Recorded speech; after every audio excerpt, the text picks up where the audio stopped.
pastor, vamos a iniciar con una batería de preguntas y entonces el pastor nos va a contestar esas preguntas.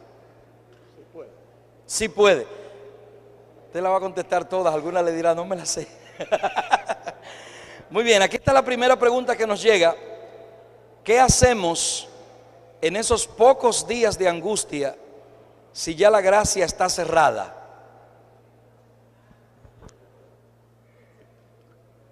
Crecemos.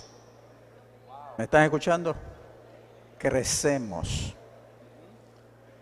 El crecimiento, es decir, el desarrollo de nuestro carácter permanecerá por la eternidad. Dios nos hizo con un potencial de desarrollo que va a requerir la eternidad. Esos pocos días no son días en que nos estancamos. Esos son días en que nosotros vamos a expresar nuestro amor a Dios y a nuestro Señor Jesucristo como nunca antes, en dependencia total en Él, esperando en Él, depositando nuestra fe en Él. Va a ser una época de intimidad con nuestro Señor Jesucristo. Gracias, pastor. Pregunta a un hermano, ¿cómo le explico a otra persona la existencia de otros seres en otros mundos? Primero,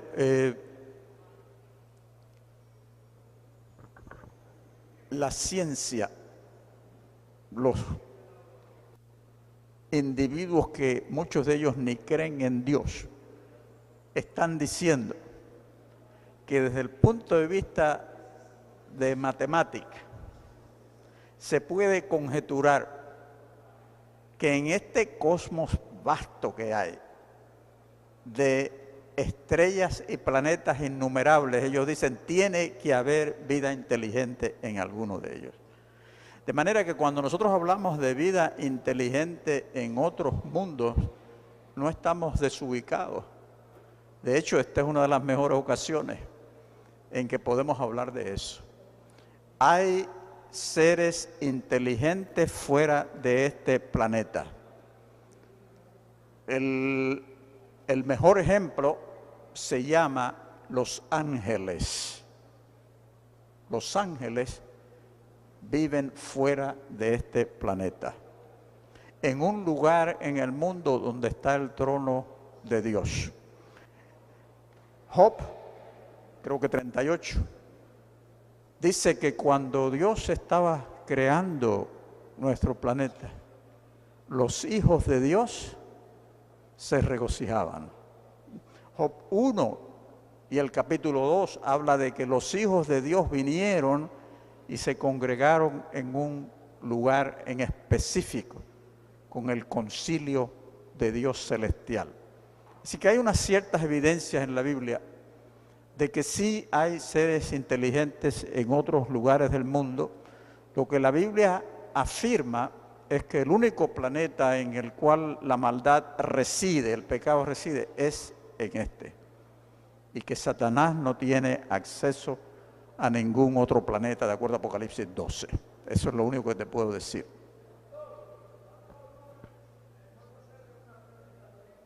¿A mí me la puedes hacer? No, hermano, perdón, tiene que hacer. Es el mismo tema. Ah, ok, el mismo tema.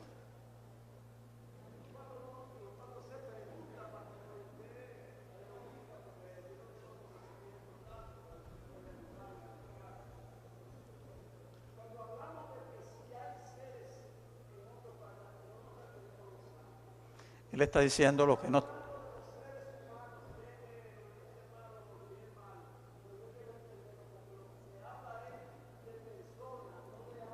Ya. Sí, yo estoy... No, tú estás haciendo muy bien. Él está diciendo que la pregunta de él no era si había ángeles en otros, que si hay seres inteligentes en otros planetas. Yo no sé si podemos llamarlos seres humanos, por eso yo evité la terminología seres humanos, porque los humanos somos los que vivimos en este planeta, por lo menos esa es la terminología que nosotros utilizamos para referirnos a nosotros mismos, pero seres inteligentes en otros planetas. Y la respuesta mía es que la expresión hijos de Dios no se refiere solamente a ángeles, aún se refiere a nosotros. Nosotros también somos hijos de Dios. Así que tienes algunos pasajes que hablan de hijos de Dios observando la creación de Dios antes de que existieran los seres humanos. Así que en ese sentido, yo pienso que podemos hablar en términos de la existencia de seres inteligentes en otros mundos. Dos. Dios está aquí. Satanás se presentó en el concilio que Dios hizo y había seres de otro planeta. Ahí está claro. Por eso él está refiriéndose al pasaje de Job donde dice que Satanás vino y habían otros seres que eran de otros mundos, porque Satanás vino representando a qué mundo, representando a la tierra, así que estos otros seres probablemente estaban representando esos otros mundos. Bien. Vaya tomando agua ahí. Señores, una petición especial, dos en sí. Número uno, evitemos pasar por este pasillo delante de la cámara, porque todo lo que se está haciendo acá está siendo grabado y si usted pasa, entonces interrumpe la grabación. Y queremos que eso quede bien para que le llegue bien a ustedes. Y número dos, por favor, si va a hacer una pregunta, escríbala, porque no queremos darle la oportunidad a nadie y que después alguien quiera hacer una pregunta y que se sienta mal porque no se la dimos. Estamos diciendo claro desde el principio, usted tiene una inquietud, escríbala. La vamos a hacer llegar su inquietud, ¿ok? Bien. ¿Sí? Tengo una pregunta aquí. ¿Sí? Pastor, ¿qué ha escuchado sobre los progresos de la ley dominical en Estados Unidos? ¿Por qué esto sería la antesala al tiempo de angustia?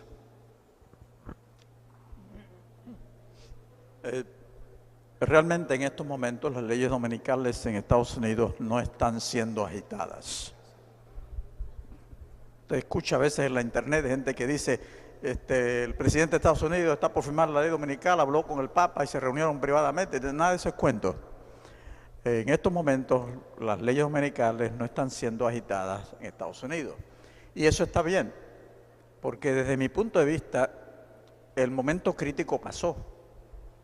La decisión fundamental, si yo entiendo bien lo que ha sucedido en Estados Unidos, la decisión fundamental si las leyes dominicales son compatibles o incompatibles con la Constitución norteamericana, esa decisión fue aprobada en la década del 60, donde hubo mucha agitación sobre esto. Y hasta donde yo entiendo, la Corte Suprema de Estados Unidos declaró que las leyes dominicales no son anticonstitucionales. Es decir, que los estados pueden tener leyes dominicales si así lo desean. Para mí ese fue el punto crítico, porque establecer leyes dominicales en los Estados Unidos, estado por estado, no es imposible, puede suceder rápidamente. Eso es lo que yo entiendo de esto. Muy bien, pastor. Esta pregunta es bien interesante porque llega también al aspecto ministerial, ¿no? ¿Qué usted le aconseja a una persona que pide perdón a Dios y aún así se siente que Dios no lo perdona? ¿Qué aconseja para que se pueda orar más o que las oraciones sean más largas? Hay dos preguntas, me recuerda. El perdón. Lo único que uno puede hacer con el pasado de uno es perdón. Usted no puede ir y apretar un botón y desaparecer el pasado. El pasado usted se lo lleva en la cabeza. Y de vez en cuando ese pasado aflora a su conciencia. Usted recuerda eso y se siente culpable. Eso es parte de la naturaleza humana. Eso nos pasa a todos. ¿Qué uno hace con el pasado? Uno hace con el pasado lo que Dios hace con el pasado de uno. ¿Qué es lo que hace Él? te perdona, te perdona. Cuando tú oras, le pides perdón a Dios por tu pecado y todavía te sientes que no has sido perdonado, es porque el perdón exige que una vez que Dios te perdonó, tú también te perdones. Tú digas, bueno, Dios me perdonó, yo puedo tener paz. Esto es un asunto de fe, porque cuando usted le pide perdón a Dios, usted no ve la mano de Dios en el registro celestial borrando su pecado, usted no ve eso. Pero usted tiene la palabra de Dios. Dios te dijo, pides perdón, yo te perdono. Y eso debe ser suficiente. Cuando el niño suyo hace algo mal y viene y le pide perdón, y usted le dice, ¿qué cosa? Te perdono. ¿Qué hace el niño? Se va contento y sigue jugando. No viene después y dice, mami, tú me perdonaste. Papi, tú me perdonaste. No. Entonces, él acepta la palabra de mamá o de papá. Así que nosotros cuando vamos donde Dios con nuestro pecado, le pedimos perdón y usted se levanta de ahí sabiendo que Dios lo perdonó. La conciencia puede que le moleste el siguiente día, pero usted lo que hace es que dice, yo sé que Dios me perdonó. Y vuelve en los próximos días y la conciencia nuestra dice, pero Dios me perdonó. Eso es como cuando usted perdona a otra persona. Escuchen esto, una persona le hizo algo malo a usted, muy, muy malo. Pero un día esa persona viene y le dice, mira, perdóname, yo no debía haber hecho eso, lo siento. ¿Y qué usted hace? Como cristiano, usted dice, ¿qué? Perdono. Pero una semana más tarde, usted ve a esa persona que viene, ¿y qué sucede? Usted se recuerda de todo lo que la persona hizo. ¿La perdonó o no la perdonó? Pues la perdonó. Lo que usted tiene que decir es cuando la ve, sí, me hizo eso, pero yo la perdoné. Yo la perdoné. Eso es lo que Jesús dice, tenemos que perdonar 70 veces 7, porque cada vez que yo lo vea a él y diga, este me hizo esto y esto, me voy a acordar. Pero yo encuentro refugio ¿en qué? Volver a perdonar. En que yo lo perdoné. Y está bien, porque usted no puede ir al cerebro y arrancar la célula de la memoria de ese incidente. La va a tener ahí. Con el tiempo puede que desaparezca la fuerza de la memoria, pero la tiene ahí. Por eso el perdón es algo que hay que estar reactivando constantemente en nuestras vidas. Y nos trae paz. El perdón trae paz. La aceptación del perdón trae paz a nuestros corazones. Había una segunda parte de la pregunta. La oración, ¿cómo hacerla más larga? La oración.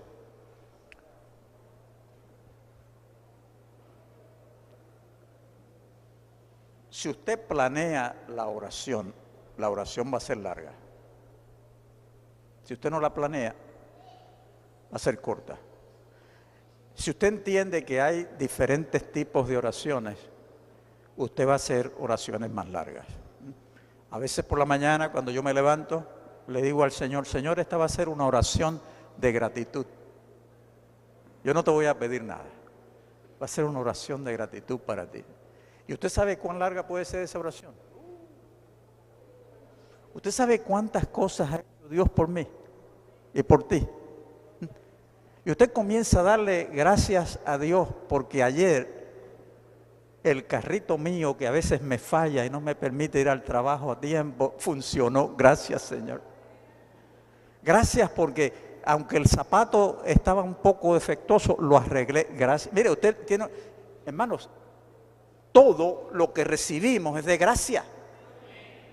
Gracias porque, Señor, estoy respirando hoy. Usted puede hacer una oración larguísima. Usted puede hacer una oración de intercesión. Señor, hoy yo no voy a pedir para mí. Yo voy a pedir a favor de otros. Mire, la lista es interminable porque todos los miembros de la iglesia suya pueden estar en esa lista. El pastor puede estar en esa lista, la iglesia mundial puede estar en esa lista, los pastores alrededor del mundo pueden estar en esa lista, los enfermos pueden estar en esa lista. Usted puede estar orando un rato largo, intercediendo por otros, porque la oración de intercesión es poderosa. Y hay momentos en que usted quiere hablar con el Señor de usted mismo, de cómo usted se siente. Hermanos, si somos sinceros y le abrimos el corazón al Señor, sería una oración que sale del alma. Señor, aquí yo estoy, mi hija está muy enferma. Mi esposa y yo sufrimos muchísimo al ver cómo ella se siente. Tú ves al hijo mío, está frío en la iglesia. Yo quisiera interceder por él, Señor. Envía al Espíritu Santo a donde él esté en estos momentos y sacúdelo. Usted comienza a hablarle a Dios como su Dios, como aquel que está a su lado y que le prometió que podemos llevarle a él cualquier cosa que creamos que debemos llevarle. Se me perdieron los lentes, Señor, y no los encuentro. ¿Por qué no? Yo les cuento, yo estaba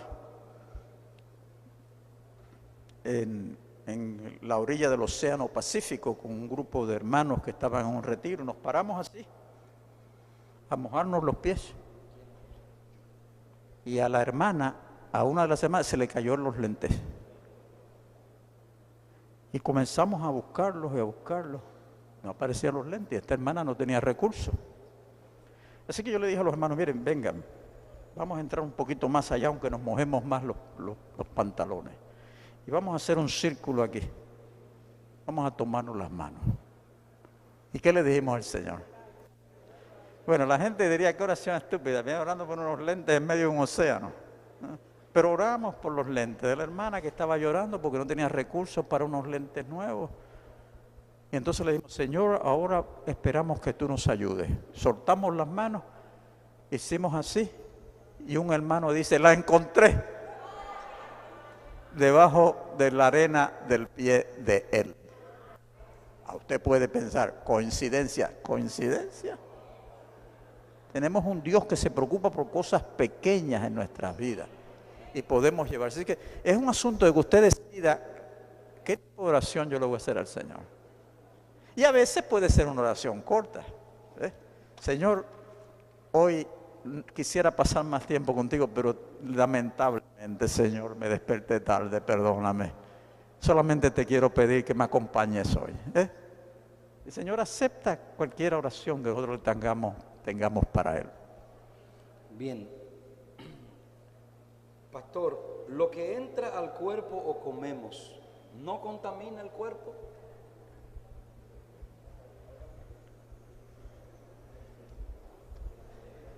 Bueno, si usted habla de la contaminación ritual, lo que Jesús está diciendo en Marcos, creo que Marcos 7, lo que Jesús está diciendo es que lo que contamina al ser humano no es lo que come, sino la impureza espiritual, la impureza moral. Cuando Jesús dice eso, Él le está hablando a los judíos. Los judíos no comían alimentos impuros, Así que cuando Jesús le dice, lo que comemos no nos contamina, los judíos van a decir, cierto, nosotros comemos comidas limpias, eso no nos contamina. Pero lo que es nuevo es que Jesús le dice que es lo que está dentro del corazón y sale del corazón lo que contamina al ser humano. Así que esto no tiene nada que ver con la distinción entre alimentos puros e impuros, porque todos los que estaban allí escuchando a Jesús comían lo que nosotros comemos. Ellos sin saberlo eran adventistas el séptimo día. Pastor, ¿en qué cielo se encuentra Moisés y los que han ascendido? ¿Moran ellos en la presencia de Dios? Es una pregunta, tú. Pues yo no sé.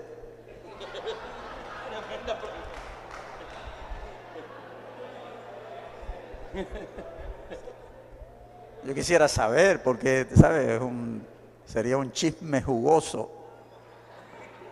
¿Sería un qué, pastor? Un chisme jugoso. jugoso.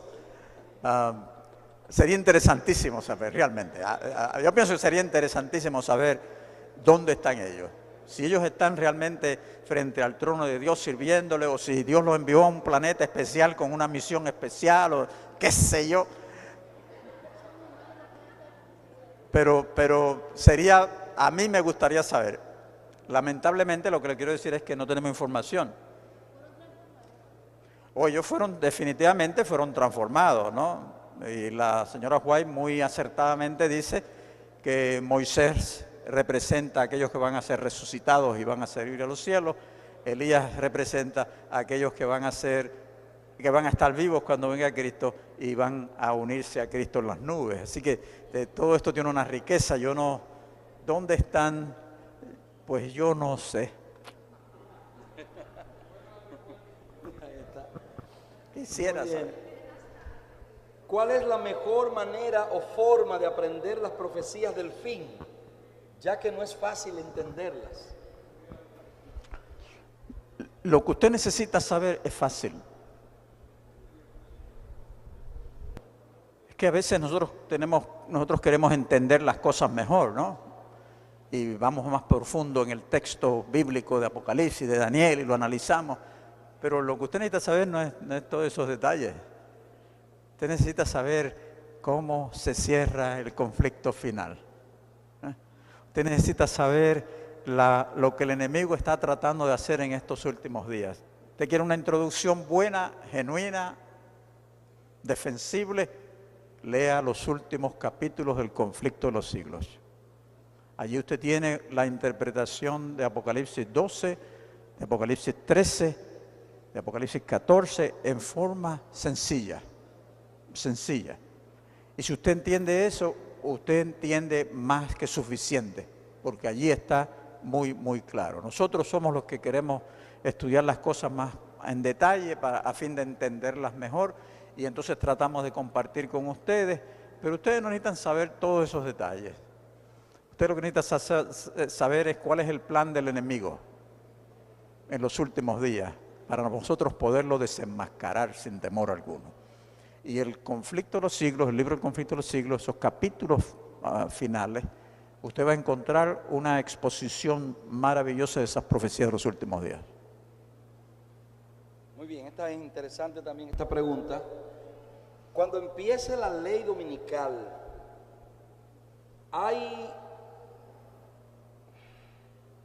¿es esa la oportunidad para que los que están en otras denominaciones pasen al pueblo de Dios?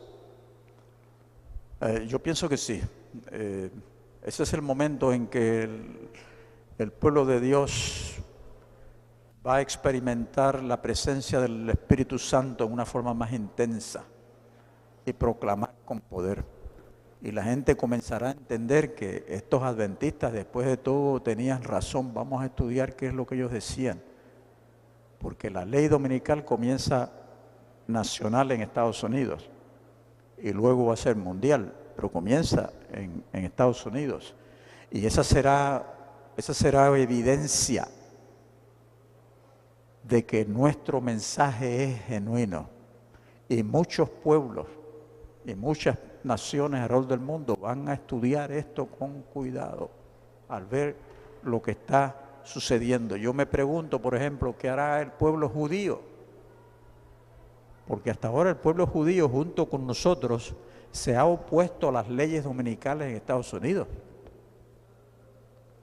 La señora White dice que muchos de ellos se unirán al pueblo de Dios para pregonar con poder la normatividad de la ley de Dios.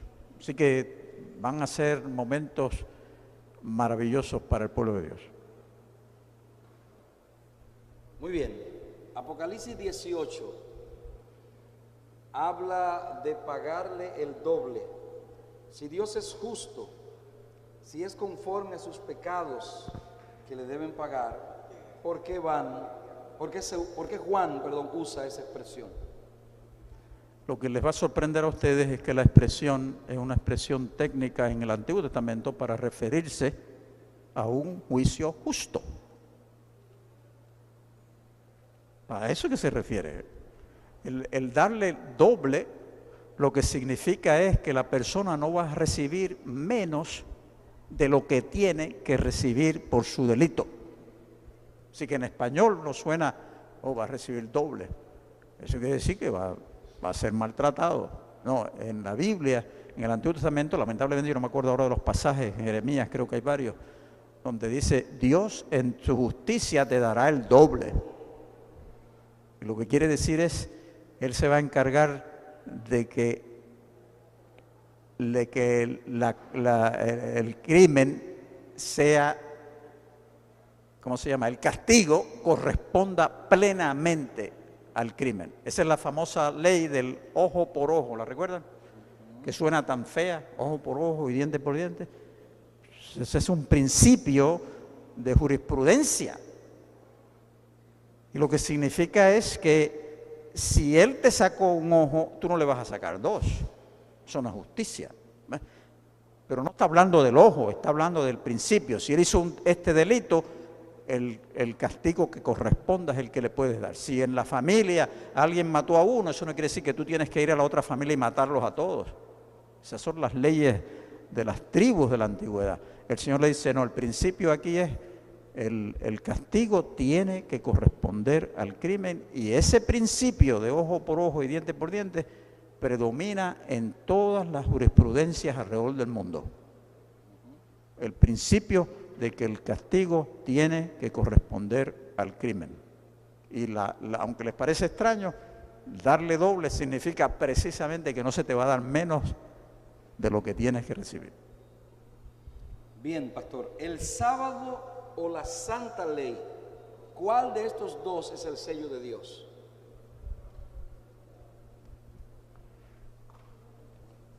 La observancia del sábado es la forma en que se revela, se hace visible que hemos sido sellados. ¿Me están escuchando? El sello de Dios, dice la señora White, es un firme arraigo en la verdad que nos hace inconmovibles. Usted conoce tanto la verdad, se ha entregado tanta a ella, que usted dice, no, con el poder de Dios a mí no hay quien me mueva de esto. Le entrega a Dios su voluntad. Y entonces la expresión de ese sellamiento en la verdad es en la conducta suya que se ve, en la obediencia a la ley de Dios, la obediencia al sábado. Así que el sello, el sábado como sello, es la estampa que se ve. Pero hay algo profundo que sucedió en el corazón del ser humano. Así que el sábado sigue siendo sello de Dios, en el sentido de que es la forma en que la gente sabe que usted está siendo verdaderamente leal a Dios. Espero no haberlos confundido con eso. Muy bien. Esta pregunta parece que la hizo un pastor. Las estructuras quiásmicas para interpretación del texto sagrado, ¿son seguras? ¿Se corresponden directamente en todo caso? ¿Qué son estructuras quiásmicas? Ese es lenguaje técnico. Lenguaje técnico. Lenguaje técnico no nos ayuda mucho. Es bueno, el lenguaje técnico es bueno porque es preciso, es preciso. Por ejemplo, si yo voy a hablarles a ustedes de la iglesia, yo les digo, vamos a estudiar la doctrina de la iglesia. ¿Qué es lo que vamos a estudiar? La doctrina de la iglesia. ¿Cuántas palabras? 5. Pero si yo digo, vamos a estudiar la eclesiología, ¿cuántas palabras? 1. Eclesiología viene de ahí de la palabra iglesia, ¿no es cierto? Eclesiología es el estudio de la doctrina de la iglesia. Así que con una palabra usted es más exacto, más preciso y se evita añadir palabras. Así que en ese sentido el lenguaje técnico es útil para aquellos que están lidiando con estas cosas todo el tiempo. Pero para nosotros es mejor hablar de la doctrina de la iglesia. ¿Por qué? Porque hasta un niño lo entiende, ¿verdad?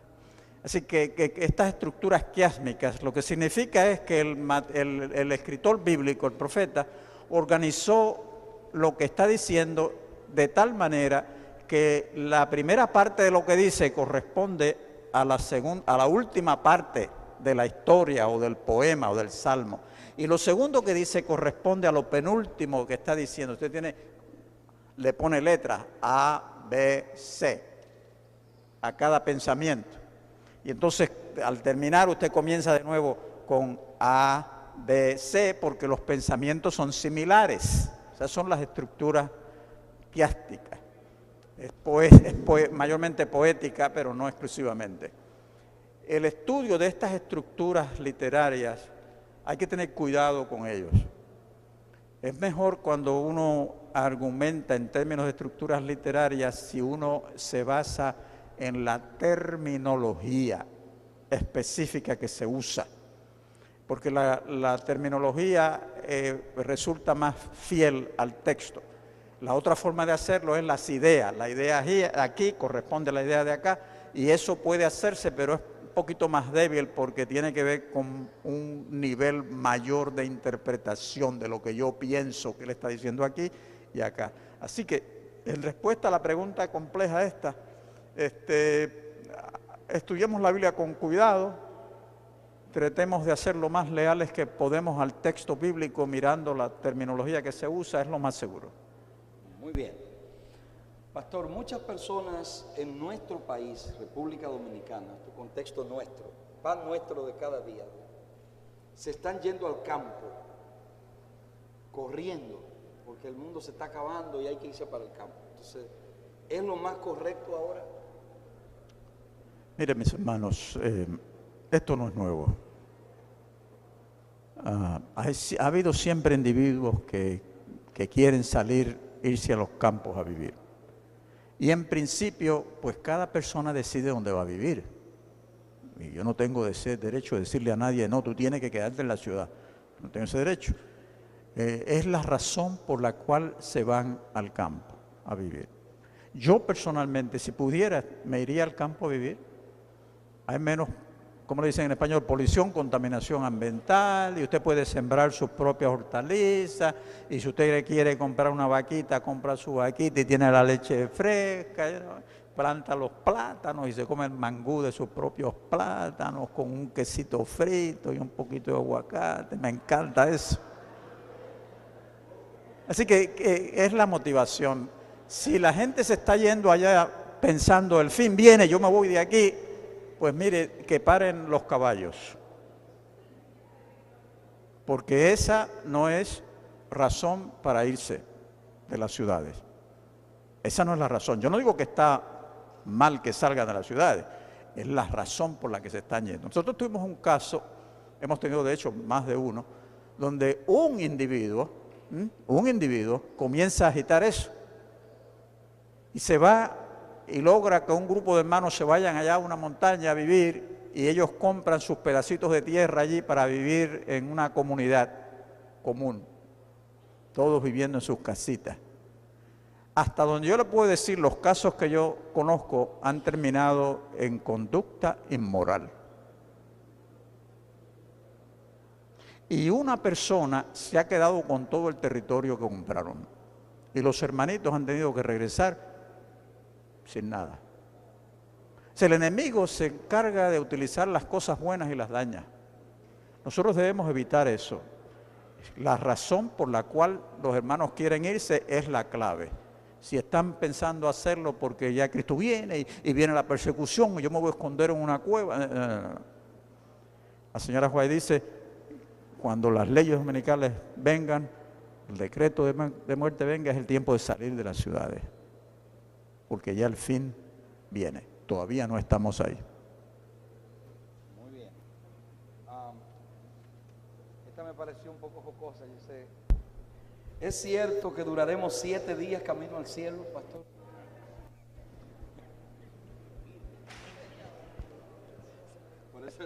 Eso sería a velocidad supersónica. A velocidad supersónica, ¿verdad? Miren, mis hermanos, esta idea circula entre los adventistas que nos vamos a llevar 7 días porque dice que hubo silencio en el cielo por 1 hora y se calcula que 1 hora son más o menos 7 días y es el viaje de regreso al cielo. Estas son especulaciones. ¿Cuánto tiempo vamos a tardarnos en llegar al cielo? Yo no sé. Pero si lo que yo le dije a ustedes que dice la señora White, de que Jesús termina su obra de mediación y sale y se tarda un número de días en llegar aquí, es poco tiempo, es muy poco tiempo.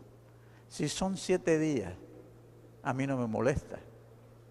Si son 8, tampoco me molesta. Después que yo esté viajando en la nube, no me molesta si son 10 o si son 3 o si son 1. Yo lo que quiero es estar allí. Así que esos detalles así, que son especulaciones, usted los pone al lado y dice, sí, déjalo ahí para que se enfríe. Si son 7, gloria a Dios, yo lo voy a disfrutar mirando las galaxias. Y si es menos, gloria a Dios. Lo único que yo quiero es, realmente yo quisiera que fuera rápido porque yo quiero llegar a casa rápido. Yo quiero ver el trono de Dios lo más pronto posible. ¿Está bien? Muy bien. Pastor, no sé, porque no conozco a este señor. ¿Usted lo conoce? Sí. ¿Puedo hacer la pregunta? Sí, yo no sé qué es lo que dice. Bien, aquí la pregunta es, ¿cuál es su opinión acerca del arqueólogo o pseudoarqueólogo adventista Ron Wyatt? Este caballero él murió, miembro de iglesia, que estaba muy interesado en encontrar el arca del pacto. Y él pasó mucho tiempo yendo a las tierras de Israel, buscando encontrar el arca del pacto. Y finalmente él dice que la encontró. Él alega, en Jerusalén hay 2 lugares que se han identificado como el lugar de la crucifixión, como el Gólgota. Está la iglesia del Santo Sepulcro, que supuestamente fue construida donde estaba el Gólgota y donde Jesús fue enterrado. Y está un jardín que lo llaman el jardín de la tumba, que está fuera de la ciudad antigua. Y allí dicen algunos que está la tumba de Jesús porque descubrieron una tumba hace unos años, una tumba con su piedra redonda, y esa la identificaron porque en la parte de arriba de la montaña, de esa montañita, la topografía de la montaña luce como una calavera. ¿Le dicen así en español, calavera? Y pues el Gólgota era el lugar de la calavera, así que ellos dicen aquí es. ¿Okay? Wyatt, generalmente los que saben de arqueología dicen que el lugar más probable sea donde está la iglesia del Santo Sepulcro. ¿Okay? Pero Wyatt dice que fue allí. ¿Y cómo él sabe que el arca está allí? Él dice, el arca está debajo de la tierra, allá abajo. ¿Por qué? Bueno, él no lo encontró, o sea, él no lo ha podido sacar, nunca lo sacó de allí. Él concluyó diciendo, Jesús estaba en la cruz como un sacrificio. Y en los sacrificios la sangre del cordero caía sobre el arca una vez al año. ¿Recuerdan? La asperjaban hacia el arca. Así que dice, Jesús en la cruz cumplió eso porque su sangre cayó por su cuerpo, cayó por la tierra y entró por una gruta a lo profundo donde estaba el arca del pacto. Así que el arca del pacto está ahí. ¿Me entendieron? Es decir, él se inventó esto. ¿Ustedes me entienden? Esto es algo que él se inventa. Él no tiene ninguna evidencia para eso. Y un día él fue y comenzó a cavar sin pedirle permiso a nadie, y las autoridades vinieron y se lo llevaron. Él murió, el hijo de él sigue promoviendo estas cosas en la internet. Él no es un arqueólogo. Pastor, ¿será la persecución global y la ley dominical? ¿Qué relación existe entre lo que dice San Mateo 24, de que habrá guerras y se levantará nación contra nación y entonces vendrá el fin, con la Primera y Segunda Guerra mundiales?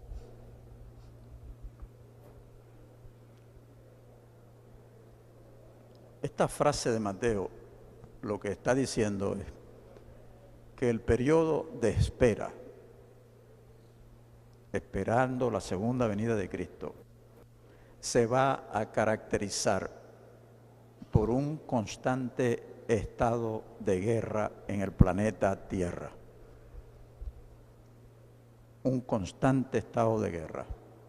Entre la ascensión de Jesús y la segunda venida de Jesús, Jesús está diciendo, habrá guerras y rumores de guerra constantemente. De eso es que ese pasaje está hablando. La historia humana se caracteriza por guerras. La Primera y la Segunda Guerra Mundial fueron ejemplos catastróficos de guerra, probablemente como nunca antes en la historia del planeta. Guerras continúan sobre el planeta y van a continuar. Afortunadamente en nuestros territorios no tenemos guerras, por lo menos en este país. Pero en muchos países alrededor del mundo hay unas guerras sangrientas y unas violencias terribles, evidencia de que la gente ha estado rechazando al Espíritu Santo y el Espíritu Santo, dice la señora Juárez, se va retirando poco a poco. Y mientras más se va retirando, más la maldad humana toma control del ser humano. Por eso, el tiempo después del fin de gracia será un tiempo de tumulto y angustia sobre el planeta Tierra, porque no hay nadie que frene la maldad del corazón humano, y vamos a ver guerras y vamos a ver cosas extraordinarias, porque el enemigo lo controlará todo. Pero el pueblo de Dios está tranquilo, está seguro. David dice en el Salmo 51, pidiéndole al Señor que no quite de él su espíritu. Cuando David pecó con Betsabé, ¿el Espíritu de Dios estaba en él? Y nos queda nada más ya tiempo para una pregunta más. El Espíritu de Dios se retira de nosotros cuando nosotros persistentemente lo rechazamos. Si el Espíritu de Dios se retirara de nosotros cuando cometemos un pecado, cuando cometemos un error, estaríamos solos hace tiempo. El Espíritu Santo se queda con nosotros no para apoyar el pecado que cometimos, sino para remordernos la conciencia. ¿Me están entendiendo? Para decir, lo que hiciste está mal, arrepiéntete. Así que David, el Espíritu Santo no fue el que le hizo que cometiera el pecado. Ese pecado lo cometió él porque él quiso cometer ese pecado, él cayó en la tentación. Pero el Espíritu estaba allí preparándolo y trabajando en él para que cuando vino el profeta y el rey le preguntó, ¿quién es ese? El profeta le dijo, ese eres tú. Y entonces él estaba preparado ya para el arrepentimiento porque el Espíritu Santo había estado trabajando en él. Lo más difícil es que el Espíritu Santo abandone a una persona. Muy difícil. Mientras haya esperanza en el corazón de una persona, el Espíritu Santo está trabajando con esa persona y trabajando con esa persona, sin dejarlo. Pastor.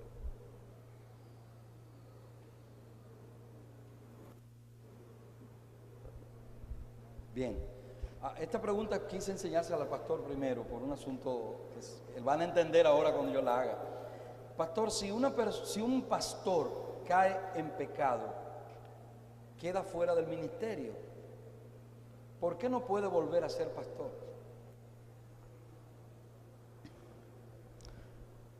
Hay niveles de responsabilidades.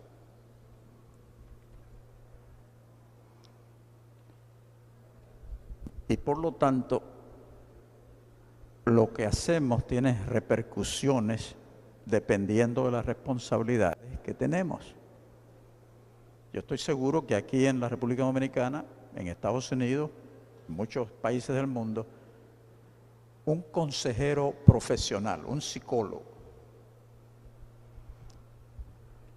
o una psicóloga que está trabajando para ayudar a otra persona de sexo opuesto y comete adulterio con él o con ella, por lo menos en Estados Unidos, le quitan la licencia.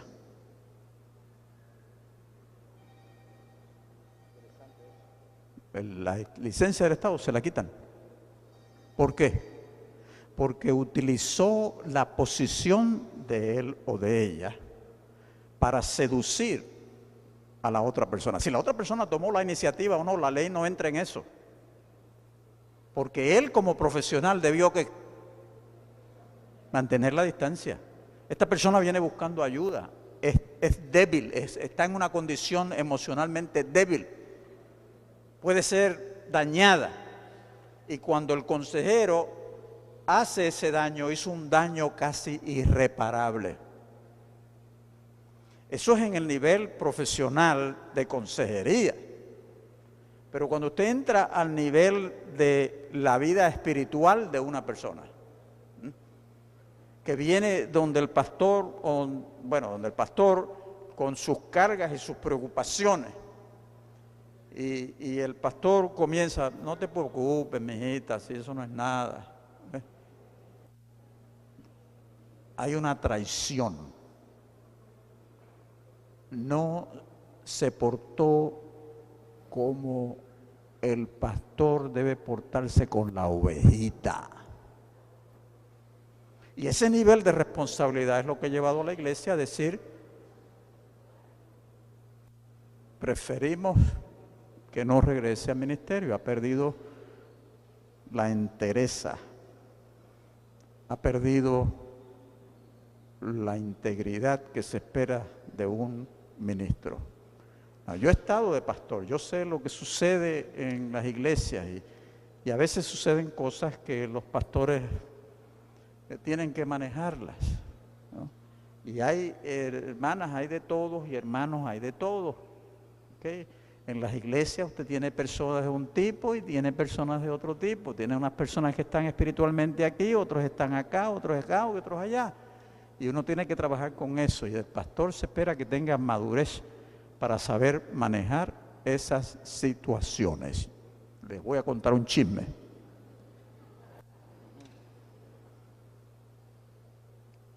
Yo trabajé en iglesias de pastor y yo recuerdo una reunión de puesta del sol.